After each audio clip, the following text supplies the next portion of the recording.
Fantastic. Thank you. Good evening, everyone. This is Moses Ross. I am president of the Multnomah Neighborhood Association, and we are having our September 2024 general meeting, pardon me. We have a kind of a shortened meeting today because of the historical importance of that debate that's going on in the background for folks. So we have fine-tuned our agenda to get to the main points of discussion here, the most important points of discussion here. The agenda itself is in the public folder, public Google Drive folder, and I also have it up showing here on our I can share the screen here. Let me do that.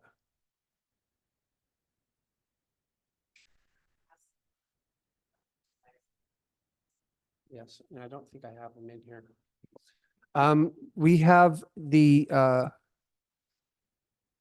July meeting minutes and the July meeting minutes are not in the public folder, but I don't see them here. But okay, Julie, our secretary, will be placing them in the folder for us, for those folks online that want to get them as well. So I'm going to defer the approval of the previous meetings minutes. And are there any changes to the agenda as you see it right now that we need to include? Hearing no changes to the agenda, we'll move forward with the current agenda then. The first thing that we needed to do was, well, we have 4 reports that we need to give today in this meeting. The first one is the treasurer's report. Now, I'm going to hold off on that until the very end to allow Peter, our interim treasurer, to get online so he can give his report. So let's just get straight into the next issue, which is the Safe West Village Community Advisory Committee. After that, we'll go into the District 4 Coalition, and Beth Omansky will give her report, and we'll be discussing something that we'll be voting on under new business, our membership within the D4 Coalition, and Beth will be giving details on that. And then finally, Corinne Wallace and Pam Fox and Julie Leet as the community events folks and the livability subcommittee will be giving their reports, because of course we had Multnomah Days, and we've had a lot of community events over this summer, over the last 2 months, that we need to give an update on. Very successful reports, very successful events, I might add. And so let's go ahead and get started on, I'm going to stop sharing the screen so that we can go back to the agenda. Okay, and it looks like we have Corinne here as well. Mark and Paloma, we have our Community Advisory Committee representatives here. And I understand that you do have a report for us. You've had a chance to meet and such. So will that be, Paloma, will you be giving that report? Hi, yeah. I'll Okay. start, and I'm going to give kind of abbreviated, and then Mark, if he wants to add anything. But yes, we did finally have the first meeting with the full Community Advisory Committee for the Multnomah Safe West Village, and that was on August 22nd. And the folks who were participating in that meeting were the 4 of us Multnomah representatives, a representative of the West Hills Christian School, someone from the staff at the village, someone from Joint Offices of Homeless Services, someone from the mayor's office, and then someone from City Shelter Services team. And it was an hour long. The next meeting is going to be September 24th, and we're going to be trying that last Tuesday of the month for a few months. And we did introductions, we heard updates about the enlargement process, information about how this facility fits in with the city's response to homelessness. And then we moved into what a more typical meeting would be, talking about issues that folks in the neighborhood have identified, and those were noise issues in the late night, early morning. The neighborhood ambassadors, who are the folks who are going to be doing a kind of a patrol walk, staff members, following a route outside of the village. And there's lighting issues that are ongoing with some lights that are there. That's a topic that we're going to be talking about more. Pets, the number of pets in the village. They mentioned that they were going to have a space set aside within for pets.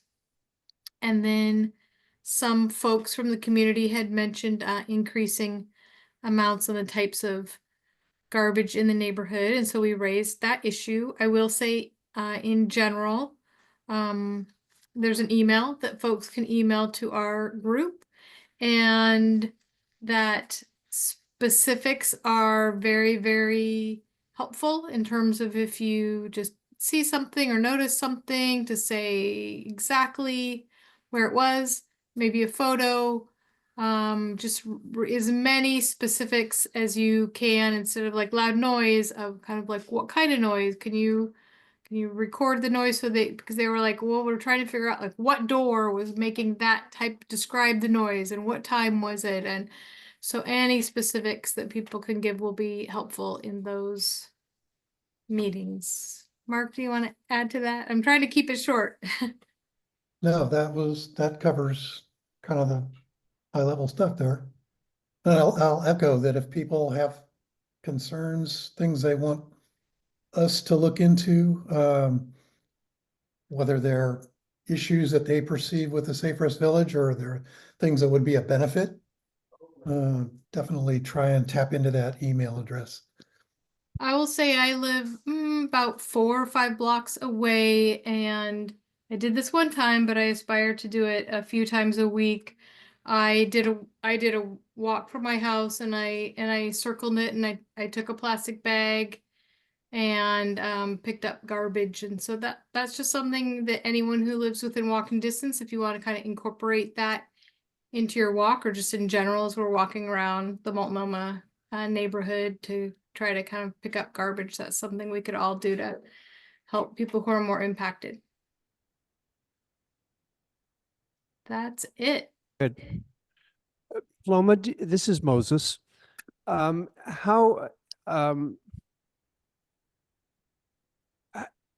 do you feel the CAC is being received by the other stakeholders at the main meeting, by the city and by the other stakeholders there? Do you feel like you're getting the support or the input that you need?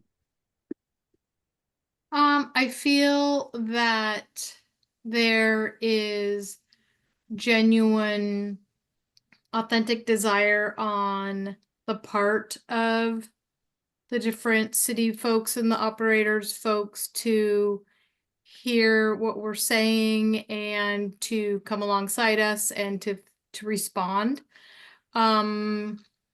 At the first meeting, because we did introductions and such, there wasn't as much time, and some input that we gave, and they said, so here's an example. They said, so this is a proposed kind of agenda for how these meetings would go. Do you have feedback? And we gave feedback that, yeah, we need to have less time for your all updates. You could send those in an email, and we need more time to be discussing the issues that are coming up. And they seemed responsive to that. At the same time, they do definitely say, well, we need to look into that more, and that takes time, and we need to bring in X, Y, and Z. So I would say we get the sense that things are not happening quickly, which can be frustrating. I appreciate that. Thank you. Div, are there questions from the audience for Paloma in regards to the work that they have been doing on the CAC? Does anybody have any comments or questions that they'd like to make at this moment? Yes, Beth here. Oh, please go ahead, Beth. I recognize you. Say thank you for all of you who are serving on that committee. We appreciate your community support and service. Oh, you're welcome. Well, and I will say this too, all of the members of the CAC are in a position where they're being asked to man to weigh all the challenges to facilitate try to facilitate the mitigation of some of these issues that are affecting the Safe Rest Village, that are affecting the neighborhood because of the Safe Rest Village. And so I'm just grateful that we finally have a communication outlet for the concerns on the neighborhood side, and then getting it straight to the people, that the decision makers at the city and at the SRV. So I'm pleased about that. I'm looking forward to next month's report, and hopefully we'll have the lighting issue resolved by then, and some more answers on some of the other issues like the dog park, or the pet relief area. And but it sounds like the lighting issue has been the most prevalent, the most visible, for no pun intended, because of the lights. But I think we all are in agreement that as we drive by the SRV at night, those lights we've got to get those mitigated. We've got to get those changed somehow. And it sounds like from the reports that I've been reading, the CAC is on it. So I appreciate that. If there's anything, is there anything else that we need to add to the CAC report? Anything else that needs to be mentioned? Okay. Well, hearing none, I want to thank you again, Paloma. And I want to thank you, Mark, Lisa. I know you're here. Thank you. And Mary Knox, the other member of the committee, isn't here tonight, but all four of you are doing yeoman's work. I appreciate it. Let's see. Next up then would be the District 4 Coalition. And that would be Beth Omansky is our representative at the district level. So I'll pass the mic per se to Beth for her report. Thank you. I got the mic here. Yeah, Beth Omansky here. Well, there are two things that I want to address tonight. The first is that there is a group of people, mostly that run or whatever, started by the editorial board of Southwest News, who are interested in perhaps having a district-wide D4C newsletter. And they are going to be presenting a 4-page proposal to District 4 tomorrow night that then might be voted on in October. And I'm wondering what our neighborhood association, our board, thinks about that. We don't have to take a formal vote on it tonight, but it would be good if we could have some consensus about whether we think it's a good idea to move forward on this or not. Beth, can you clarify what we should be considering? I'm sorry, say that one more time. Did you say D5? To have a district-wide, a District 4 newsletter. So it would encompass the 32 neighborhood associations that are part of District 4. Perfect. Okay, thank you. It's a big undertaking, and it would require some probably additional funding from District 4 for them to accomplish it, but they have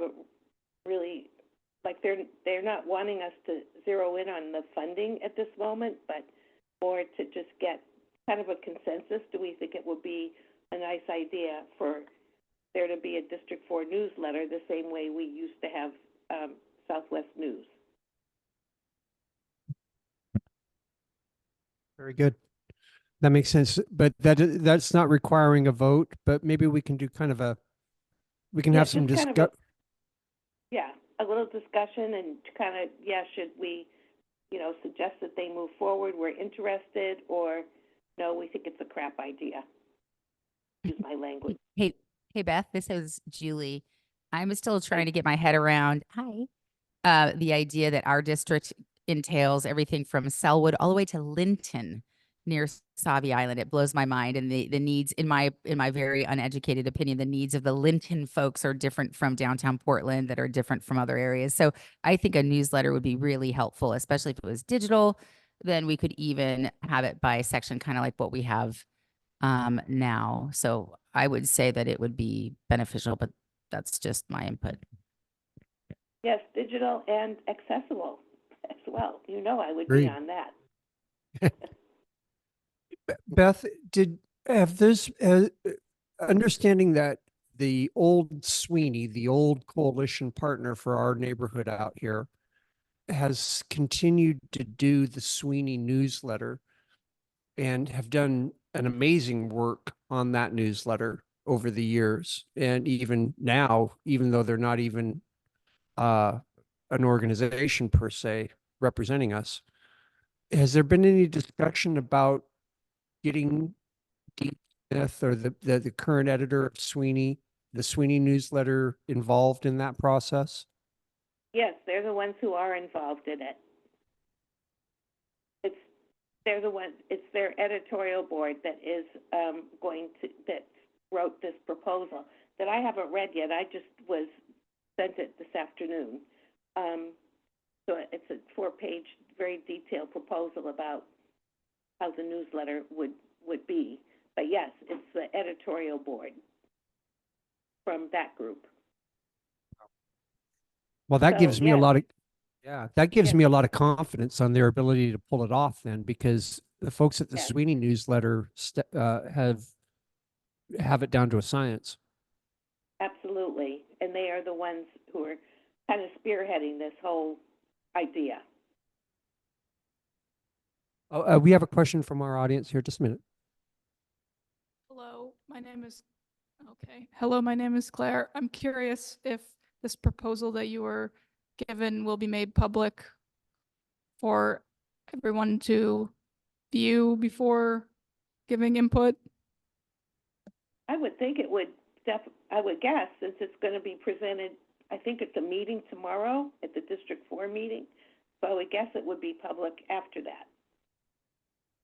And there'd be no vote on it until October. So So we'd have- I don't think we would, I think we would be able to vote on it. Well, I'm not sure how the vote would go. It might just be, that the board, District 4 board would vote on it. And if we sign this membership form by tomorrow at 6 o'clock, then I would be on the board. Just an initial thought on how we could handle that, Beth, is that in the month of October, after we receive the detail and we share it with the neighborhood, at our October meeting, perhaps we could do a straw poll of the audience, of everyone, in regards to, should we move forward with this should they move forward with this? And Yes. that way it's not necessarily requiring a board vote that we participate, but it would be requiring, it would not be requiring, but it would be the sentiment of the neighborhood via the straw poll. Do you think that might be a good idea? If the straw poll would be enough for me to be able to vote yay or nay on it at the District 4 board meeting. There we go. There we go. That would, okay, so you could use the results of the straw poll to dictate how you would end up voting how we would end up voting as a neighborhood association for that. Okay, perfect. Oh, Moses, Diane Parrish has her hand up when you get a chance. Oh, thank you for saying something, Will. I'm not behind my computer. Go ahead, Diane. Thank you. Hi, Diane here. I'm not as familiar with the Sweeney newsletter, so I'm just curious, since District 4 seems to be rather large, like what's the intention behind the newsletter? Is it just to talk about good things that are happening in all of our neighborhoods? What do they want to write about? And are they going to be asking for like input from each of the different neighborhood associations? Like how are they going to get information content to add to the newsletter? Do you know? Great question. Great question, Diane. And do you mind if I answer that one, Beth? No, go for it. Okay. The Sweeney, SWNI, stands for Southwest Neighborhoods. And they were the old coalition partner group for the neighborhood associations out here in Southwest. And up until recently, up until this whole change into districts occurred. The newsletter that they would put out, they would do a monthly newsletter summarizing all the events. Each neighborhood association that was in Southwest would submit a monthly report of activity to them, and they would publicize that. So and along with the date and time of their monthly meeting. And then they would also, so that we at a glance in the newsletter could see what's going on in each of the neighborhoods in the coalition. And so this new newsletter that's being proposed would be, instead of it being for 11 neighborhood associations or however many are in Southwest, it would be the entire district. There's 33 neighborhoods. So it's going to be quite the little undertaking to corral up 33 summaries of activity each month. So it's not going to be, it's going to be a task. It's so but it's a good task. It's a task where the newsletter allows you at one glance to see what's going on throughout the district. Also, what the Sweeney newsletter did is that they would highlight specific events or issues that were coming up, that came up or were coming up in the Southwest area. And so that same premise will occur with this district-wide one, this new District 4-wide one. So it can be used as a way to highlight neighborhood going-ons. So for instance, Multnomah Days was always highlighted in the Sweeney newsletter, and, you know, photos of the event and stuff like that. So that was mainly the main purpose of it, Diane, was just to give everybody a monthly summary of the activities of the neighborhood associations and district coalition wide. And it's going to be quite the undertaking to see how they can do it with 33, especially given the financial challenges right now of the district. But we've got some good volunteers currently out here, and hopefully they'll be able to work with the new district coalition partners with Neighbors West Northwest to well, actually they're no longer called Neighbors West Northwest. They're now called the District 4 Coalition. So yeah, that would be the purpose of the newsletter. Okay, yeah, thank you. That's helpful. Okay. And Thank you. Diane, there will be more information. I think there'll be more answers to your specific questions in the 4-page document that we hope we can make public after tomorrow. So I'll keep track of that. If I know that can be made public, I will send it out to the board or the messenger. Wonderful. And yeah, that's right, Beth. What we'll do is we'll make sure to get it in the next month's messenger so that everyone can get a chance to take a look at it. And then we'll, at the October meeting, we'll do that straw poll of the neighborhood to get a feel of what how people feel about us participating in that or having that as a resource. And then we can take that and you can cast your vote accordingly at the October board meeting. I also noticed that we have under new business a D4 membership vote Yes. that we have to take. Can you talk about that a little bit, please? Yes, and I did just a little while ago, I reset the membership form document to the board. So in case it didn't, I didn't know if it ended up in the folder, but also I wanted people to be able to just take a look at it again. I sent that out in July and said we were going to have to discuss that, whether we want to vote for or against joining the coalition. And so you have that there if you want to take a quick look at it. And there were some concerns, and there still are some concerns about joining the coalition, but there seem to be many more pros than cons. And one of the things, there's a few things in the document that people are questioning. 1 second, my, sorry, my Alexa just went off. This is a reminder. Sorry. Anyway, that distracted my train of thought. Oh, one is the duty of loyalty. People were concerned about that. What does that mean? Does that mean that if we are, if the MNA is, I mean, are we giving up our duty of loyalty to our own neighborhood association by signing that document? If this is just, these are hypotheticals. If District 4 does something that we don't like, can we dispute it? Or are we bound to them as duty of loyalty?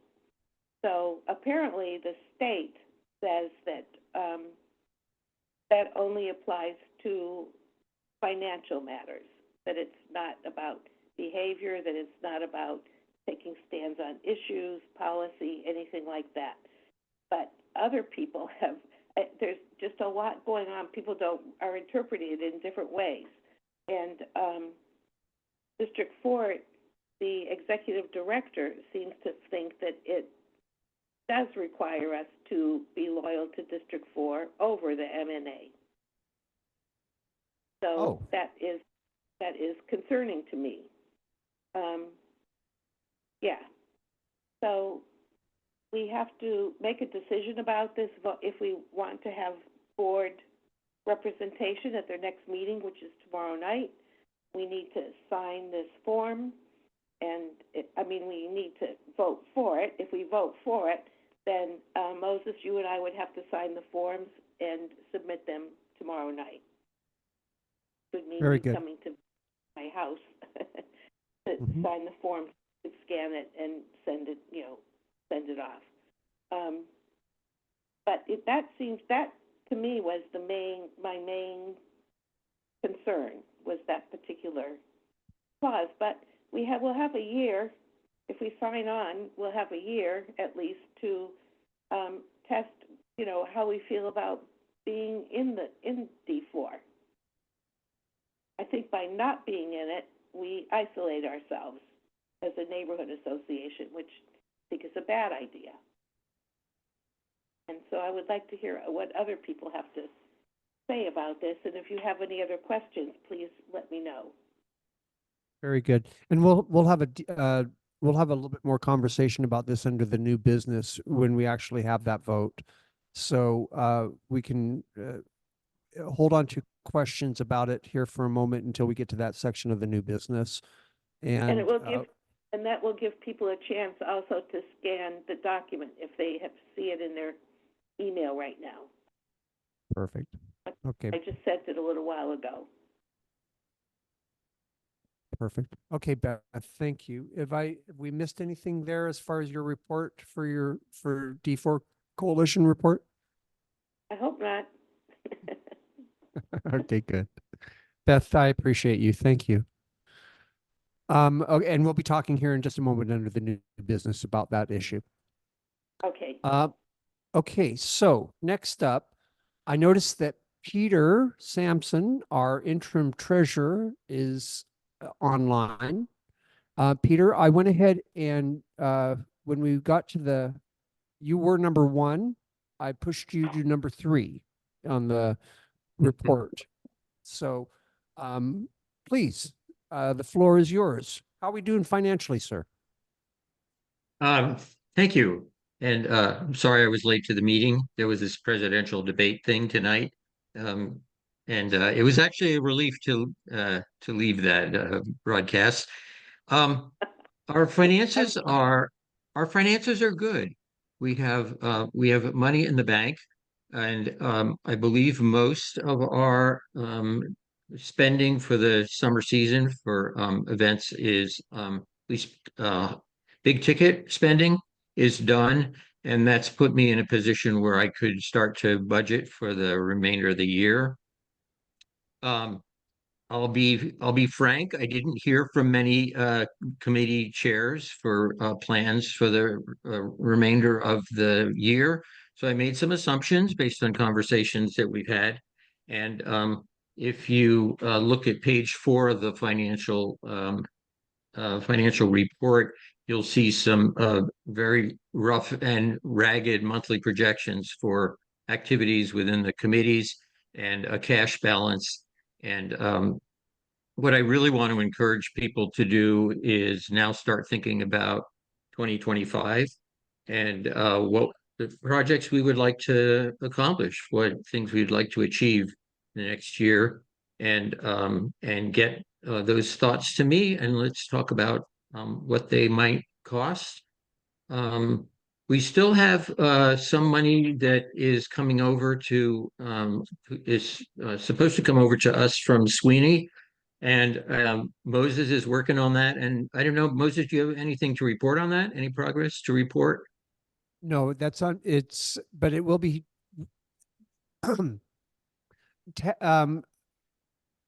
I do need to get together with Tad Davis, your predecessor, to get back onto the same page with as far as, because I know that Tad, you had made some progress.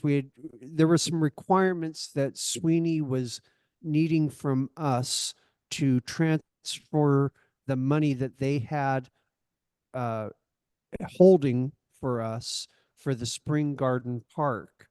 The Friends of just to give some quick clarity to everybody, the Friends of Spring Garden Park was a subcommittee that we had formed, a committee that we had formed many years ago when the Spring Garden Park was first formed.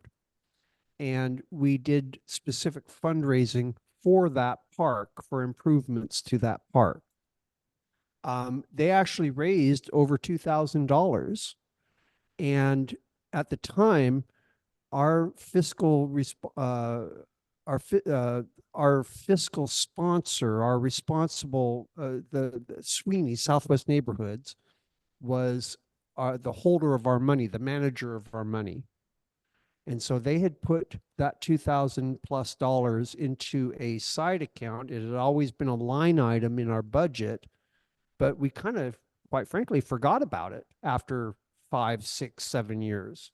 It had always been a line item, and we just kind of we just never saw it. Well, with Sweeney dissolving and this new D4 coalition being created, we had to reconcile the books and get all of our money from Sweeney that they had, and they made us aware of this $2,000+ that had been devoted for Spring Garden Park. And so they have a procedure that they have to follow to release that money. That requires us to have taken a vote by the board and documented in our minutes, showing that we would like to have that money transferred to us. They have a form that they need us to fill out that is signed by myself as president and by our treasurer to make it official, if you will. And then they actually can cut us a check, and we can take that check and deposit it, and we will be the manager of that money from here on out. So that's where it stands right now. We just have to get the final paperwork over to Sweeney, and we have approximately till the end of the month to do it. We have to do it by the end of this month. So the sooner that we, yes, go ahead, Beth. I'm sorry. Just saying, they've asked us for the last several months to please do this. They are not happy that we haven't done that yet. it is kind of ironic because we had been asking them for the last several months for approval of the transfer, because at one time we had all the paperwork together, but there was a 3 to 4 month period of time where there was no movement on it. And I think both Sweeney and the neighborhood association dropped the ball on getting that paperwork completed. So my goal is to have this paperwork submitted to Sweeney by the end of this week, so that they can clear their books, we can get it deposited, and we would be the final manager of that money. And I will say that money had been raised specifically for Spring Garden Park improvements, or for use at Spring Garden Park. And we plan to continue that intent. We're not going to dip into that money for anything else. That is money that is being used, that will be used and devoted to improvements at Spring Garden Park. And it's coming at a good time too. The Spring Garden Park has this beautiful, what they call the metal nest. Yeah, so we'll be able to talk more about it. But Yeah. point is, Let me go ahead, Peter. just say I'll be introducing a motion. If I were a better treasurer, I would have had it on the agenda tonight. But to get board approval for what's called board designation of some money had previously came over from Sweeney for community events and for land use. And then for a donor restriction on the Spring Garden Park funds coming over, so that those funds can only be used for improvements in Spring Garden Park. I want to sort of step back and ask a bigger picture question, which is, I produced for this month a full financial statements of statement of financial position, statement of financial activity, and then sort of budget and cash flow projections. And are these useful to people? Am I doing more work than I need to?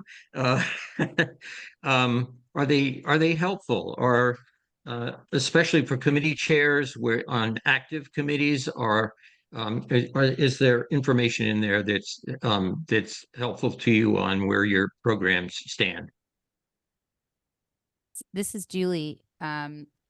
We are being gifted funds from our neighbors and from the public.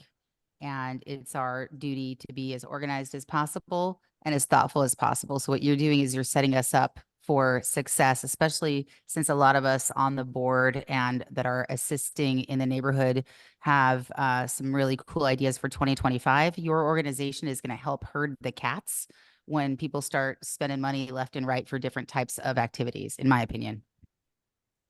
Thanks, Julie. Tad, you have your hand up. Thank you. Thanks for reminding me about the Spring Garden funds. While you were talking about it, I sent an email to my contact at Sweeney, CCU Moses, asking what they need from us to move those funds over, as everybody wants to happen. So hoping to hear from him tomorrow. Great. Thank you. Thank Corinne? Thank you. I just want to second and add on to what Julie was saying. I think your organization and thoroughness in our financials builds confidence in people, especially people sitting in these meetings or accessing our monthly materials or the financial reports, builds confidence that if they are donating towards the M&A, that we are keeping track of that and thoughtfully using the money appropriately within the organization. So I appreciate it, and I think it does add value. Thanks, Corinne. I wanted to do one more thing in my report, and that's I had a wonderful meeting with Diane Parrish a week ago, where we could talk about some big picture stuff. She's had a lot of experience with nonprofits and with fundraising, and I wanted to introduce her as sort of another voice in the conversation about finances and plans for the future, and how we can create a more energized and engaged board. And I hope she's still on this call. And if she is, I would invite her to say a few words. Diane, you're on. I am. Thanks, Peter. Yeah, like you said, we met last week and just talked a little bit about fundraising. I have a healthy background in fundraising for nonprofits. I worked for several in the Portland area, and hope to use my voice on the board and just to kind of help talk about, as our 501c3, that board members having the fiduciary duty and responsibility to ensure that the health of our organization has the resources to fulfill our mission of community involvement, and that planning for 2025, I just want to make sure that we kind of think a little bit about fundraising so we can ensure that we can make all of these amazing community event activities happen. And I'm looking forward to working with Peter on some fundraising ideas and how we can make it all come together for next year. Thank you. Will, your hand is raised. Will Fuller. I was getting myself unmuted. Yeah, I want to do a very brief shout out to Peter, and Diane may have had a hand in it, that you are using standard nonprofit accounting forms and terminology. Account funds and budget often are these either overly simplified, non-standard formatting, or they are incomprehensible to the average person. And you're doing a nice job of bridging those two. So you use standard terminology in ways that non-accountants can understand and accountants can appreciate. And that's a real big deal. Thanks a lot. Thank you, Will. Thank you, everyone. And I encourage you, if you have any questions about our finances or about your own plans for the future and financing, how they look financially, I encourage you to reach out to me anytime. Thank you. Peter, if this is Beth here, if I may say Yeah, hi. one thing. Hi, your report was, I probably shouldn't say this, maybe embarrassed to say it, but your report was the first one I ever read all the way through. So Oh my gosh. it Wow. was really clear and wonderful, and I hope you'll keep that up, even though it's a lot of work for you. It pays off for the rest of us. Good. I'm really glad to hear that, because I think it's an important element of the success of the organization. So thank you, Beth. Thank you, everyone. Well, and I will say this, you know, and we're going to go into this more into the next report under community events. And that is how we were able to leverage the community events that were going on this summer as ways to raise money for the neighborhood association. I don't want to steal any of Julie's thunder, but I do want to call out the fact that we were able to take money, we were able to collect returnable bottles and cans at Multnomah Days and turn them in, and all that returnable money, all that money went into our coffers. So it was just a creative way of raising money for our nonprofit. So I'm appreciative of that, and I'm not going to steal any more of Julie's thunder until let her give that final report on what they did there. So, and that's just one idea, and I got a million of them. okay, great. All right, great. Thank you, Peter. Okay, let's go to the fourth and final topic of reports today, and that would be for community events and the livability subcommittee. So, Corinne, are you online today? Corinne and Pam? Yeah, we're here. Wonderful. Corinne, I know you've been awfully busy this summer. Yeah, mainly family stuff, but also some projects here and there. Trying to pull up the report here so I can talk through it. I'm gonna try to keep this as brief as possible and then let Pam jump in. The community events committee report is online on our shared drive if anybody wants to read it. I'd be happy to share a link. The two projects that I'm currently heading up, and Pam and I partner on all of these, but we've kind of have some projects that we're both independently holding up. The Village Park project is one of the things that I'm currently working on in conjunction with the Business Association. And that's the empty lot on the corner of 36th and Troy, with the go ahead from the owner of that lot to turn it into a community space. We've had committee meetings pretty regularly. We've had a few work events, and we've finally found a landscape architect, sorry, just commotion in the background, company to put some volunteer hours towards the park. And we have a design concept, hopefully will be in discussion in our committee meeting tomorrow that we can share out publicly after a little bit of revision. So we have an idea of what we can turn this space into. And the main bullet points that we took away from community feedback that we collected on Earth Day was gathering space, concerts, open space for people to sit and have lunch. Maybe a food truck could pull up in a space from time to time. Native plantings, lots of native plant feedback. Keeping the poppies around. And those are all goals that we've incorporated with the landscape architecture company. So we'll have a meeting with them tomorrow. And then we're also going to do a work event where we clear and try to pull up all the blackberries and the weeds that are on the slope. And then treat it and put some paper down to block sunlight, and then put mulch down to keep weeds from growing back up. And then prep for planting. And then we've also partnered with Westside Watershed to keep healthy watershed in mind. Stormwater Stars is helping us with native plantings.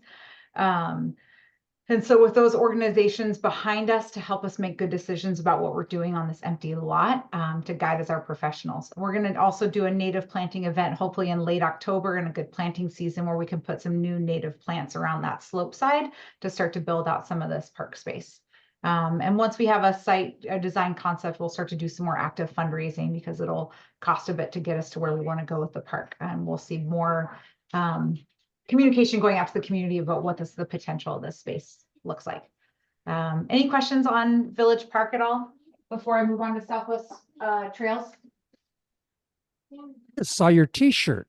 Yeah, well, That's a no, cool- I'm always representing something in the neighborhood. You got to stand up and show it to everybody real quick. Multnomah High Life, Nell, Wow. Community PDX. I always wear one of her shirts when I'm doing something in the neighborhood to show my neighborhood pride.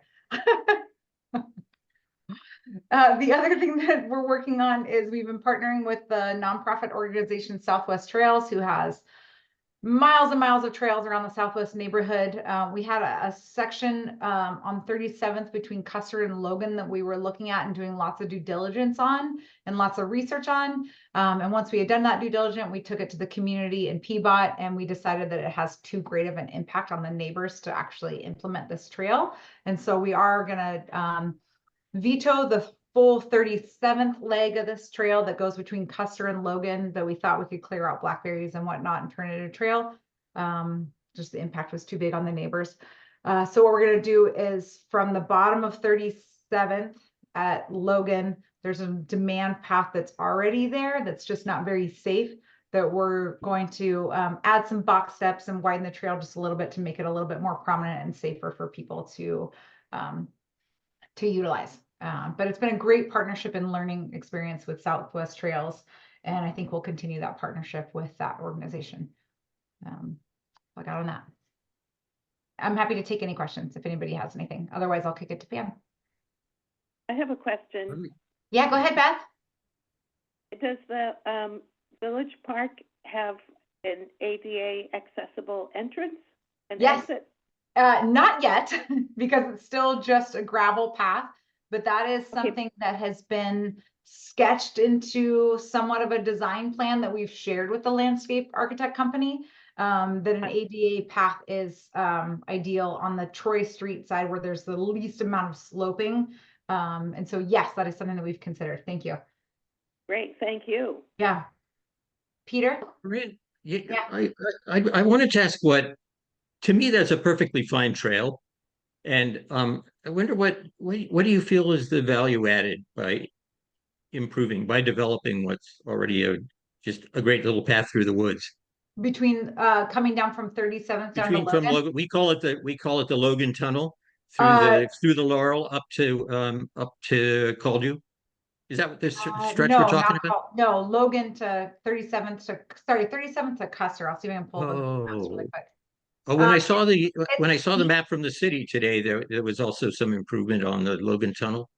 There is talk about native plantings down there because PGE had to replace a power pole. And when they did that, they cut down tons of, I would say invasive species, but then leaves this gaping space to the Vermont Creek watershed, which I'm sure this is hard to picture if you guys don't know where I'm talking about.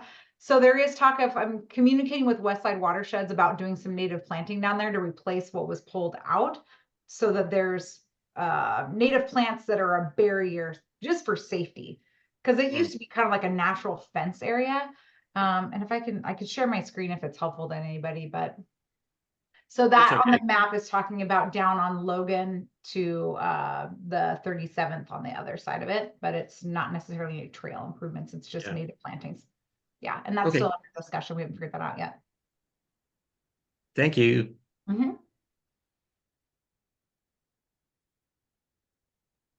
Go ahead, Pam. Okay. So I'll comment on the Spring Garden Park stewardship events. Those are ongoing. We have 2 events coming up in September. One is tomorrow from 9 to 11 in the morning. And we'll be coming out with the next schedule for the October and November events. So the way we're doing it is we come out with a schedule once every 2 months, and it shows we've been doing 2 per month, and that seems to be a pretty good cadence. We expect to work on weeding, preparing for fall, probably some path repair, maybe some bulb planting, just kind of keeping it going. And we seem to have like a stable, like reasonable number of people showing up to keep it going. We're coming up on the 1-year anniversary of that. So we started in October of last year. So we're happy it's still going. And something I'll be talking about with Kayla Miles, the Westside Parks outreach coordinator, is the idea of putting a bulletin board perhaps on the side of the restroom at the top of Spring Garden Park, something that would have a clear door on it where it's locked, so that approved, notices or flyers from the Parks Department or from the Neighborhood Association could be placed in there. They might be able to accommodate our request to put something like that up there if we're able to pay for it and maintain it if it accrues graffiti or any other problems. The parks don't put those in any parks anymore because of the cost of maintenance. So when you see those around, it's just because they're older. So the newer parks don't typically have them. So we're looking at, that would be something that's that we've kind of put in the draft budget for those Spring Garden Park funds that will be coming over from Sweeney. And so that's something that we can dial in a little bit more and kind of make a proposal about exactly how much that would cost and maybe move forward with. I think that's it for Spring Garden Park stewardship right now. So unless there's any questions, I think my portion is finished.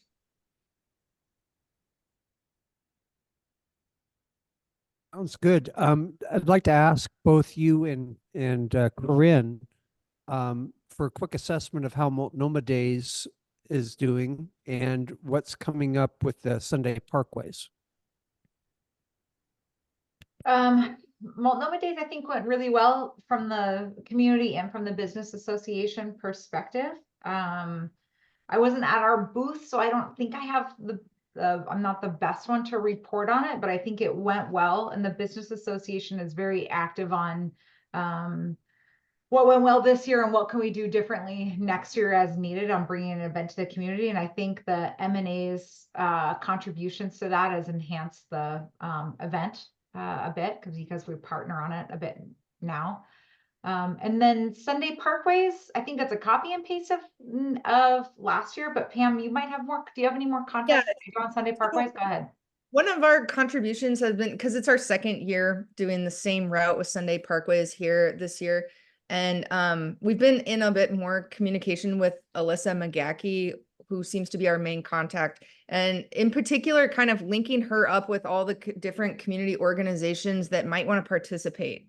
So since we got to see it in all its glory last year, and I for one have a lot better handle on like the scope of this event and all the cool ways for folks to participate, we were kind of feeding her all sorts of lists of like who might be interested. And I think some collaborations have come out of that.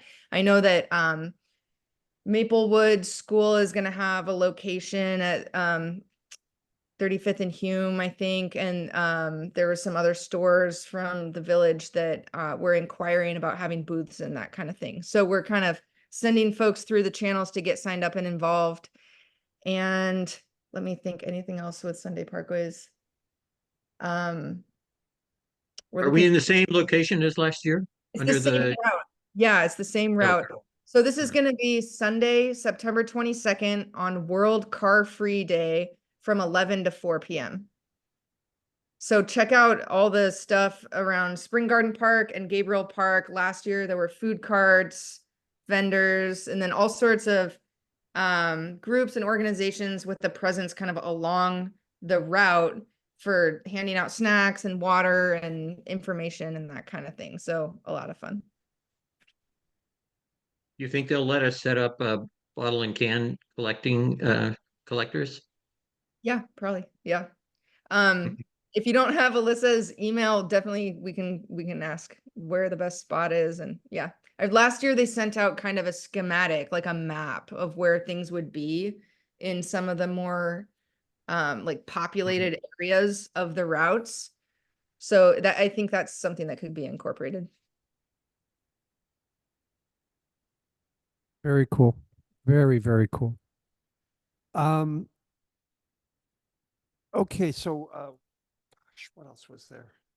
Oh, it's Julie. It's Julie's turn now because she's got a whole bunch of stuff that she's been doing here. Okay, so Julie, I'm passing the mic to you. Okay, I'm going to talk super fast. In no particular order, the things that come to mind, the most exciting for me was we did get a Metro Regional Refresh grant for just under $5,000 at the beginning of summer. We were able to put on 2 bulky item disposal and recycling events. The first one was for Stevens Creek Crossing, 122 unit low-income housing facility. That was a big success. And then our big one was on August 24th at Multnomah Presbyterian Church. We had 163 cars. We collected 17,000 pounds of trash, 4,400 pounds of metal recycling, 2,600 pounds of Free Geek electronics, and a full box truck for Habitat for Humanity. We had budgeted and paid for 4 20 cubic yard dumpsters, and we're full 20 minutes after the event started. And God bless the provider of the dumpsters. They hustled as a family organization. They brought 4 more. So we doubled our outlay in funds, but nobody was turned away the entire event. We closed successfully at 12. We got lots of thank yous. We did have suggested donations, and I didn't get the final number from our tightwad treasurer, what the final count was after I paid the extra dumpsters. Does he have a number for us? Well, what I was most impressed by was that we brought in about $2,800 that day in donations, which is the biggest day we've ever had. I think our finances overall for that project was the grant was $4,850, and we went over by about $800. And I consider that as our contribution to the project, sort of the nonprofit match, if you will. And what I haven't done is run complete detailed finances on that. I meant to do that for today's meeting, but that slipped away. But we were able to contribute a good chunk of change to the M&A treasury. And we were able to also donate to Wells High School football team, who donated their time for assisting. We had a lot of other collaboration with the church. It was just a really great event. It was safe. It was well run on accident because we'd never done it before, but now we've considered it our first annual. We were able to close out the grant from the city. They were very, very impressed with our report out, thanked us very much for our service, and asked when we were going to do it again. And I said, after I have a heart attack, and we'll just do it. We'll do it once a year. We have some ideas on doing mini events for other underserved populations, but I just need to take a breath. So that was our big event. Peter did have the idea of initiating and purchasing a little capital expenditure for bottle and can recycling, which brought in just under $200 from Multnomah Days. And his wheels are we're all thinking about other places where we can help remove bottles and cans from an event that would normally have them go into the trash and then bring in funds for, so it would provide a service and then also bring in a little bit of money as well.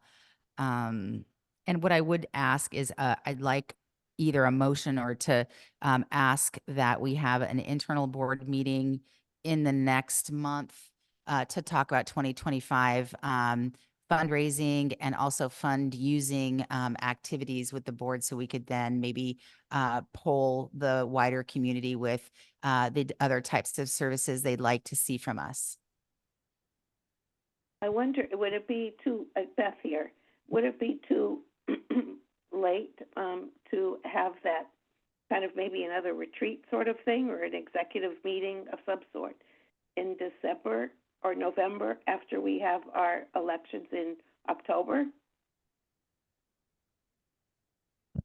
I think we need to do something. I'm open to anything, and I think I'm open to anything. You know, one thing that I gave some thought to is if we could make October's meeting just have it in two parts. One is a business meeting where we only deal with motions on the floor. We forego the committee reports, and then we adjourn the business meeting, and we have basically a board planning meeting, which probably should be open to the public, and the public can be joined, but it's really more to have a conversation about board development. That's one idea. That makes a lot of sense to me personally. And we could do it. Well, the challenge is that whenever we have a quorum, we can't, whenever we'd have to make it an official meeting if we want to have full participation from the board. And I can call a special meeting of the board specific for planning, and we don't necessarily have to have it at the regular meeting. I'll give that some thought, and we'll have to talk about that. Maybe we can, we'll weigh the pros and cons of either having it at the regular meeting or having a separate special meeting of the board for future planning purposes. I kind of like the former versus the latter, or pardon me, the latter versus the former, of having a special meeting so that we could take a good hour or so to specifically talk about future planning. On a separate day and time, or Correct. That's my feeling for it. And we can always use them, and I don't have a problem with it being made public, being accessible to by the public. I think I'd kind of want that actually. Mm-hmm. So, yeah, let's expand on that here a little bit later, Peter, or over the next 30 days. Yeah, and let's just keep the conversation going. Yeah, absolutely. Will, can you let Stefan back in, please? Into the chat. I'm in. Oh, good. Oh, hey, Stefan. Hey. Am I really up? Or Julie, do you have more? No. Stefan, I don't have you on the agenda, and we're about to go into new business, but I want you to share with everybody what happened on 35th and with the street. Slip lane? Yes, well, please. We finally were able to have a small infrastructure improvement. It's all temporary permanent solution at 35th and Falcon, 1 block south of the food carts called the French Quarter, right there off of Multnomah. And if you go there, there used to be a interesting slip lane road configuration where basically everywhere you look, there was just impervious asphalt, yet no safe place for anybody that's not in a car to be. And so they closed the slip lane, turned it into a 4-way intersection with stop signs going the east-west direction. They added parking, which is always good for the businesses. And there's essentially inside of the triangle there is a pedestrian-only space. So very happy that that has been finally implemented. And the Sunday Parkways is going to go right through there. So if you're participating in that, it'll go right down that avenue. Stefan, I must say this.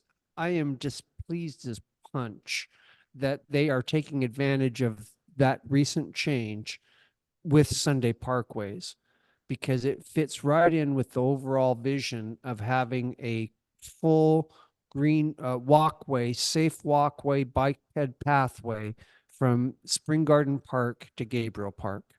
In You the know, village. In the village, yes. Yep. Through the village. And the Sunday Parkway pathway follows that concept. Correct. And so I think it can work to our advantage that it is following that pathway, because now we have a tangible evidence to point to the need for improvements on 35th and Multnomah. Yeah.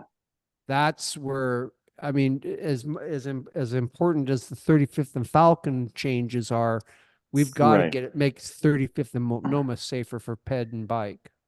And I think I wrote to you, Moses, I got bad news is my hunch is that that project is going to get kicked down the road. I don't know how long kicked down the road means. I think probably 20-ish years. I'll have a walker and a massive gray beard, and maybe we'll finally be able to spend another 5-10 grand to fix that one. So, Oh man. Yeah.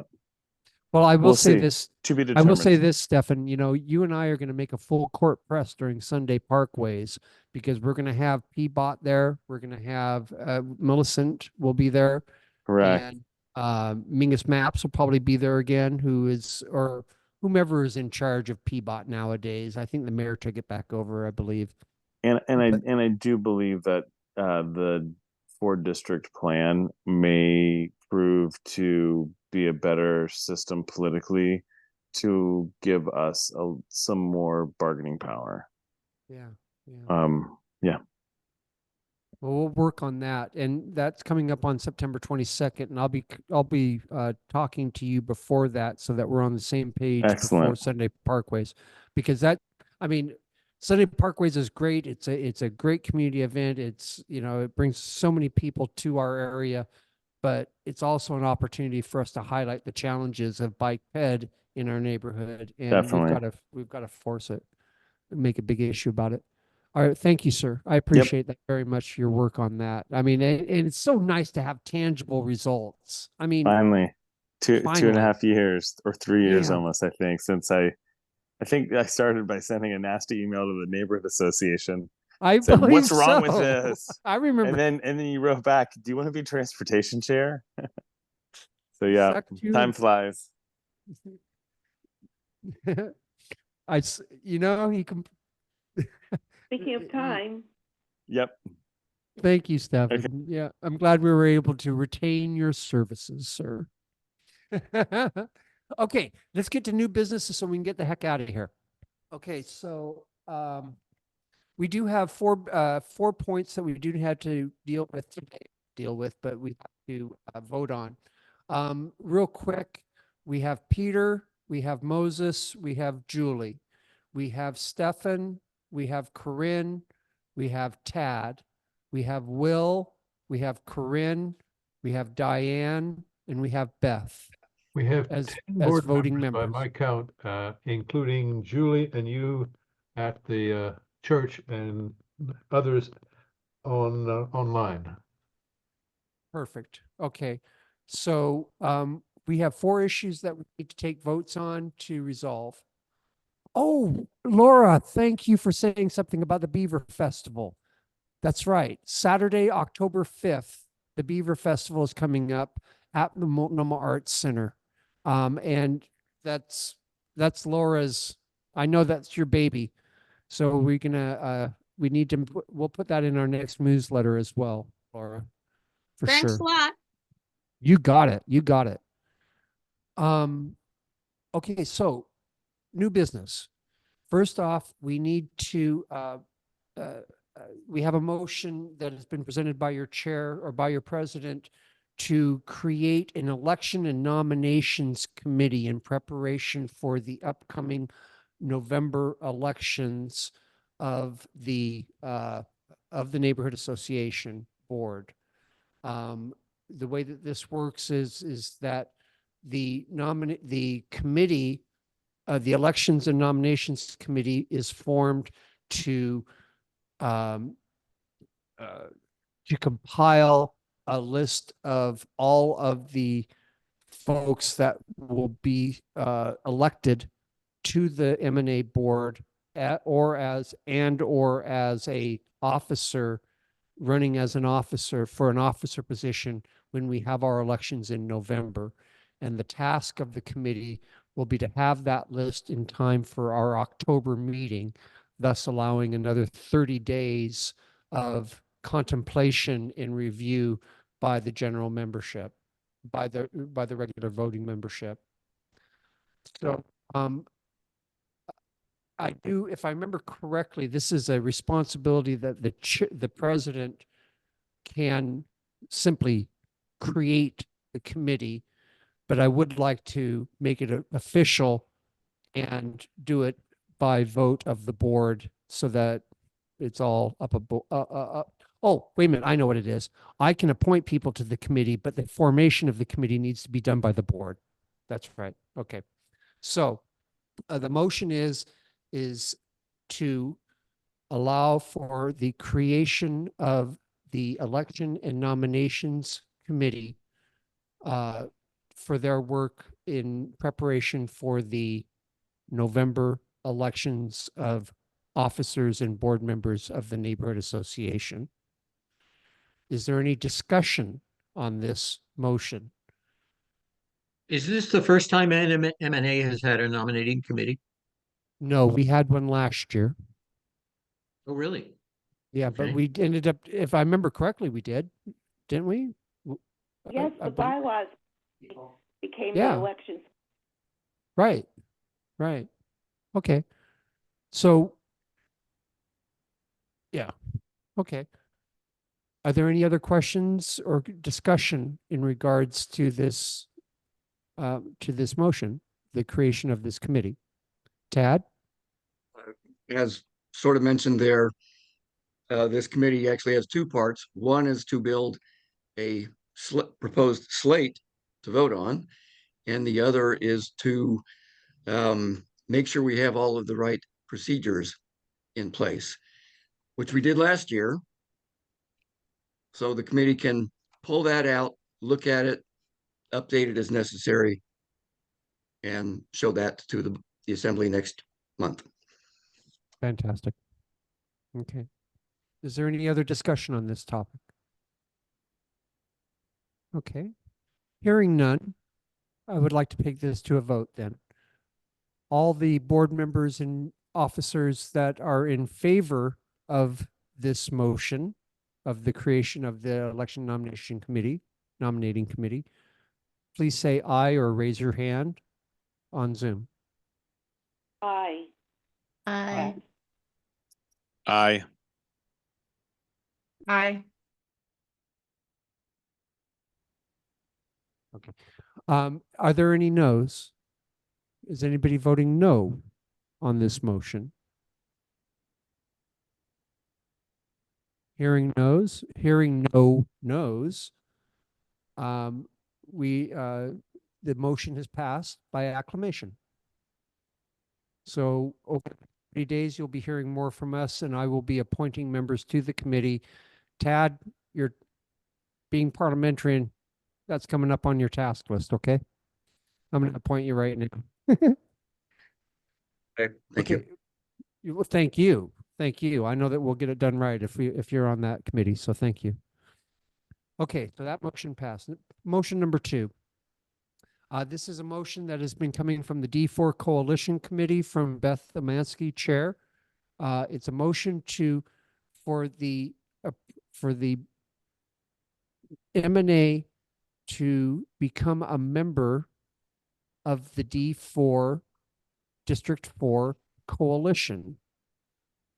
Now, what this is, is there any discussion from the members? Would anybody like to discuss this before we vote on it? Well, I didn't actually bring that forth as a motion. I brought it forth as discussion, and then somebody else will have to make the motion. That's right. Yeah, I would like to discuss it more and understand it better as a board member before we vote on it. Okay, very good. I'll give you my 20-second summary, and then we'll look to Beth to fill in any other information. What we are doing is basically approving a membership for the Multnomah Neighborhood Association to be a member of the District 4 Coalition. Right now, technically, we are not, and we do not have a coalition partner.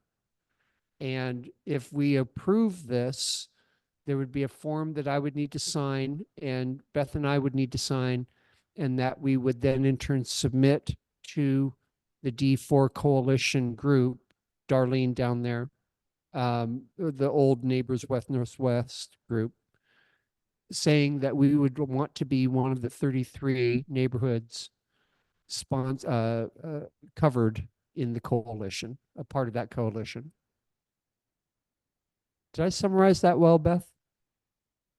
Yes, but currently there are 14 neighborhood associations that have not signed on to the coalition as of last week. Is there a deadline, or is this an open process? There's no deadline, but as long as we're not part of the coalition, we don't have representation on it either. Yeah. When I first, let me just say, when I first saw the benefits provided, I looked it over when you first circulated these materials, Beth, in July, I think. And I haven't had a chance to review them, which I very much want to do, as Corinne has suggested, to get to know these provisions better. But my initial impression was that we can't afford not to be members there. But I know there's a lot of concern about the conflict of loyalty provision. And I have kind of a question for Ted as a parliamentarian. I know he's not the parliamentarian for District 4, but if we found ourselves in a position of conflict of loyalty with District 4, could we recuse ourselves from that issue? It means we would lose our voice and we would lose a vote, but do we think that would jeopardize our membership in the coalition? I could answer that. Oh, go mind. Beth. We could abstain. We can abstain. Right. And Yeah. certainly if there is even the perception of a conflict of interest, we should abstain. Right. And we have to declare that, I believe. Yeah.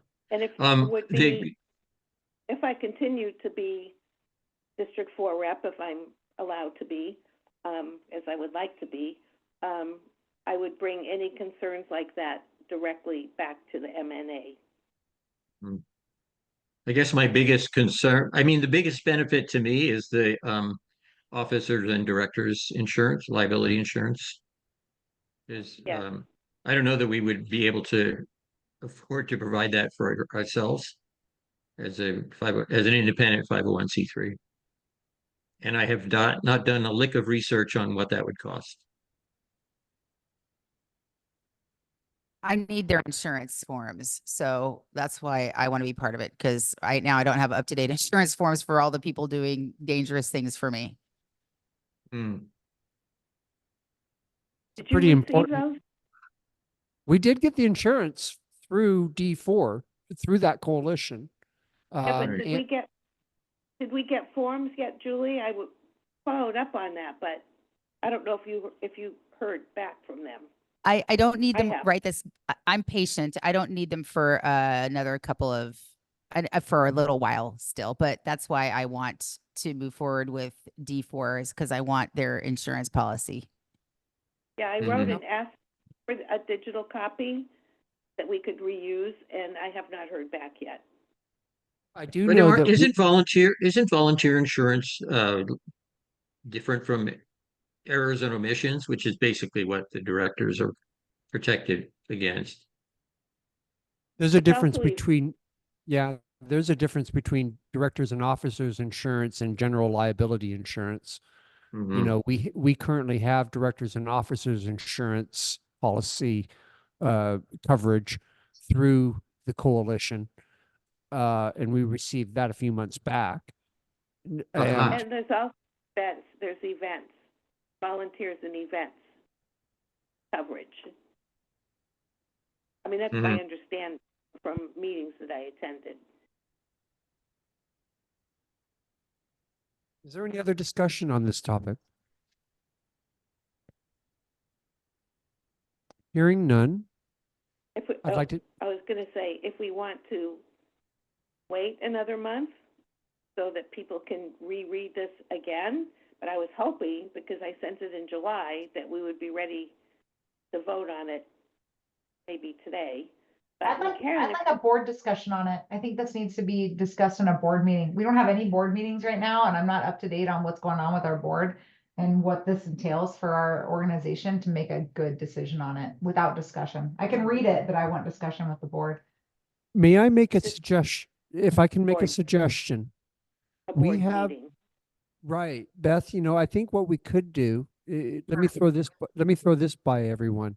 We're going to be having a special board meeting in the next 3 to 4 weeks to discuss our M&A goals. Can we put this on as a topic and then defer the vote of this motion until October? We can, Would- but I don't want to end up with 10 minutes left at the end of a meeting like tonight. I mean, I was hoping we could have a deep discussion of this, and I frankly am disappointed.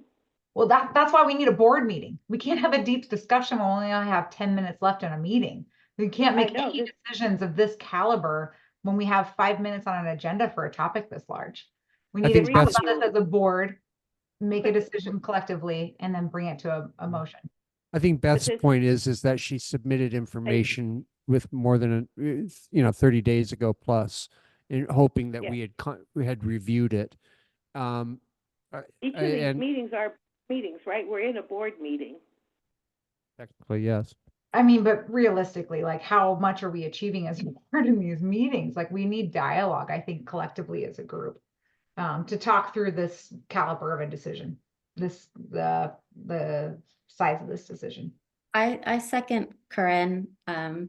You know, me personally, I haven't had a chance to read your materials, even though you sent them, Beth, just with the summer and there's a lot Wow. going on. So I feel like a more in-depth discussion and, email discussions is not the same as an actual, let's talk about it as a board and ask questions. And yes, 10 minutes is not enough time for that. And no, I apologize. It was not meant to slight Beth's effort here at all, but I'm also kind of agreeing with Diane and Corinne here that let's put this off until the special board meeting unless it would hurt. Beth, let me ask you this. Will it hurt us to do that? Will it be a negative? We if will have wait? another month, don't have representation, as we won't have a board member on the District 4 coalition for another month at least. But Okay, well, do they have any like major decisions that are being made in the next 30 days where we have to make a decision right now, or is it, no just business idea. I as won't know usual? that night at their meeting. But I agree. I mean, like I said, I'm frankly disappointed that this got shifted off to the end of the meeting, at a short meeting at that.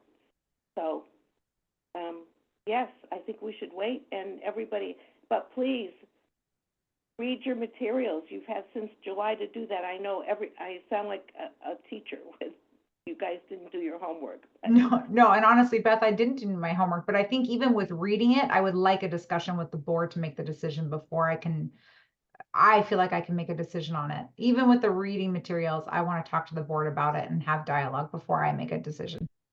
I appreciate that, and I agree with you. You know, and Amanda Fritz has just made a really good suggestion in the chat that we could continue this discussion, continue this conversation at the special meeting. We could hold the special meeting in the next 7 to 10 days and be able to have a better, more in-depth conversation with everybody up to speed, having done their homework as assigned. And that way we can have a good conversation. And I don't think it would, you know, if we lose 10 days of representation with the coalition, so be it. I think this is a pretty important decision. Okay, so what I'm going to do is we're going to, instead of having that motion, we never did officially make a motion. Julie was going to make that for me. So I'm going to make an executive decision here. I don't know what the right parliamentary term would be, to defer this conversation until the next board, until the special board meeting. Am I Just say phrasing that? Just say we're continuing the discussion for the minutes, purpose of the minutes. We're Yes. continuing the discussion until the next board meeting. Right. Tad, is that the correct terminology? Is that how I'd want to say it? We didn't. It works. Yeah, just call it another meeting. Okay, sounds good. All right, we'll defer that until the next meeting, till the special meeting that we will be holding, and I'll send out an email tomorrow to everybody with that date and time. And in advance, I'm going to send that document out again. That will be my third time sending Please that do. out. Yep. I'm happy to do that. All right. And I think that Send it this out. is a really good lesson for all of us board members to pay attention to the paperwork and do our homework. So what we're going to be doing is that the fourth point of order, or pardon me, the fourth motion that we were going to vote on is not really doesn't really need a motion. It's to discuss the designation for donor restrictions. And that's in relation to the Sweeney money? No. Other funds and how to what Peter had mentioned was being able to have designations for donor restrictions. So we do have a donor that's asked to give us a grant specific for livability, specific to trash and graffiti. And so we need to prepare ourselves for people specifically donating for Village Park or for rainbows or butterflies or whatever the case may be. So when we have our special board meeting, we can talk about the logistics, if that's okay with Peter. Okay, so we have voted on all of the new business, the motions that were under new business. I do want to reiterate what the special board meeting agenda currently has on for topics, and that would be 1, our 2025 M&A goals, 2, district coalition membership, and 3, discussing the designation for donor restrictions, as Julie has just discussed. And I see Peter has his hand up. Yeah, I'd like to add one more topic, which is approving the financial standing rules. Approving the financial which? Standing rules, Oh, yes. how we conduct our financial business. Perfect. Okay, good.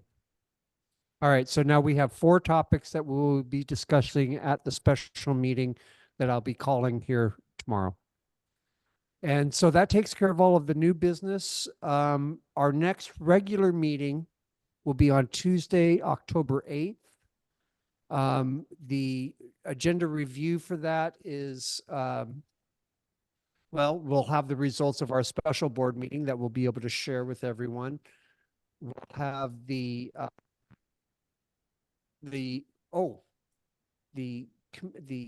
nominating committee, the elections and nominating committee will be presenting a report.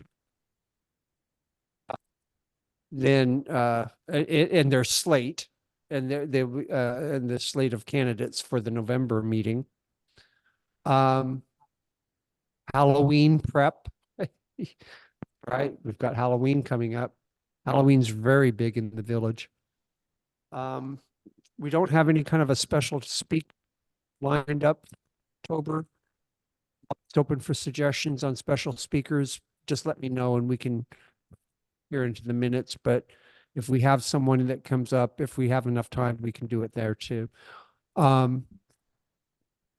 Oh, and then of course, the CAC, the regular committee reports, including the CAC. I'm crossing my fingers that the next report of the CAC will be telling us how they were able to, how the lighting situation got resolved and some of those other issues that they've identified that they are working with the city on, the other members of the main CAC, Community Advisory Committee for the MSRV. So, seeing that we have taken care of all the new business and we have an agenda we've reviewed the agenda for the regular meeting in October. We have a special meeting coming up in a week and a half. I would entertain a motion to adjourn. Give me a So mo- moved. Oh, So motion. moved. Second. All right. And so moved. Seconded. Thank you. This meeting is adjourned. All right.